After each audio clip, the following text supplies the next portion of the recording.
Well, I hope everybody is doing okay lately. I'm still working from home because of the COVID-19 situation, and I think I've mentioned this in a couple of my other videos. I do not want to go back. I'm trying to decide what lighting looks better with or without the extra light. I think without. I think that extra light kind of washes it out. But today we've got a 3-minute close-up, and I suspect this may run a little bit over 3 minutes, and if it does, sorry, just bear with me. I've got a little bonus I want to throw in here too, an old ammo box that's been floating around forever. But what we're looking at today is a Colt 1911. This is a Series 70 government model. This particular one was made in 1978, and my dad purchased this new in 78 or 79. I believe he got it at a pawn shop where he used to get a lot of his guns over in Topeka, Kansas when we were living over there. And this is one of those special ones, folks, that that will never leave my hands if I can help it. I say that. If someone offers me $20,000 for it, it's gone. But I don't think that's going to happen. But anyway, this is a special one. Like I said, you know, we've owned this one since it was new. I would probably guesstimate, maybe a couple hundred rounds have went through it.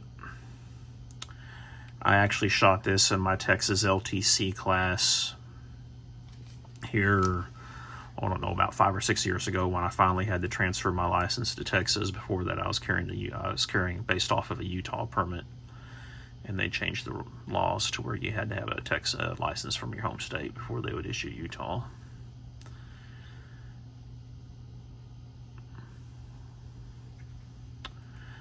But this is a pretty one.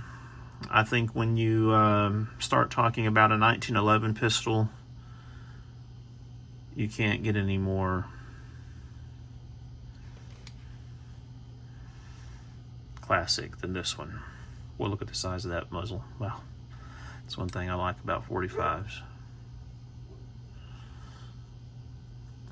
And I don't know if you can see that right there.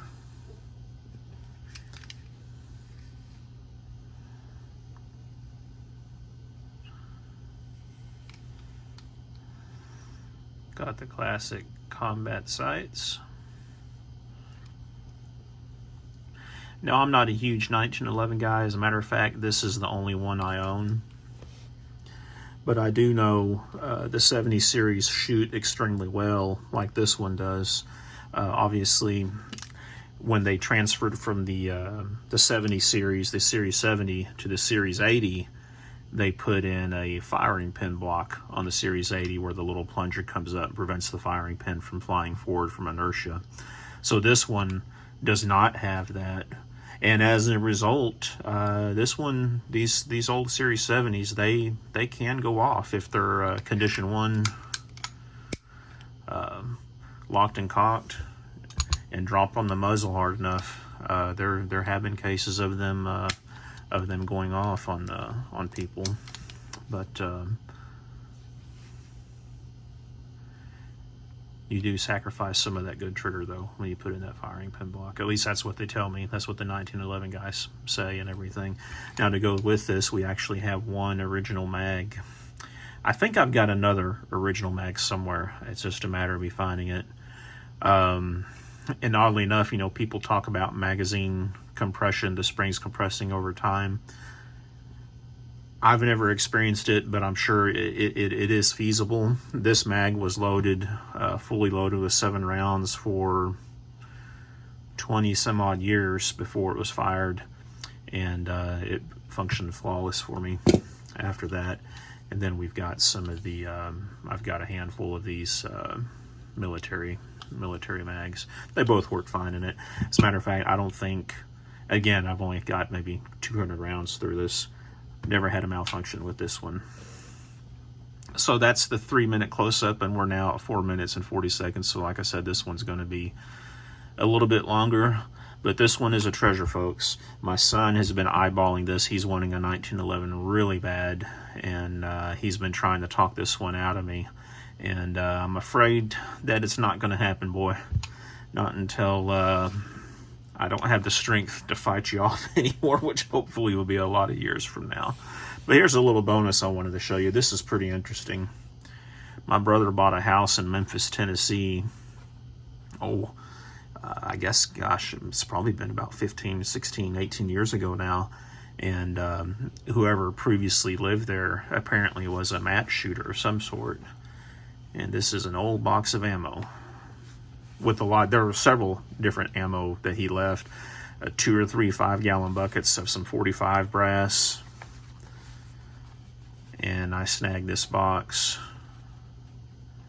just because of the age of it. And it's actually come unglued right there. I need to probably, I had this one on display in my game room. You see it's falling apart a little bit. Hell, I think I just might have torn it, opening it right there. But it's a full box. I don't know if they're all Peters. I know this one is case-stamp Peters. Look at that. Nice little semi-wad cutter, I think is what they call that. Peters call it back in the day here. Oh, they call it MC wad cutter. Yeah, tell me if that one put the hurt on you. Now, I don't know if I would use this for self-defense just because of the fact that it's so old, but I know I sure wouldn't gamble if that round went off because it has always been stored in a nice, clean, dry place. So, ooh, look at that one. I bet you it would fire. Anyway, I think that's pretty neat. I like when I find old boxes of ammo and whatnot and stuff like that, so I thought I'd show it to y'all. Once again, folks, thanks for taking the time to watch this video. If you have any questions, post them in the comments, and please don't forget to take the time to like, comment, and subscribe. Y'all have a great day.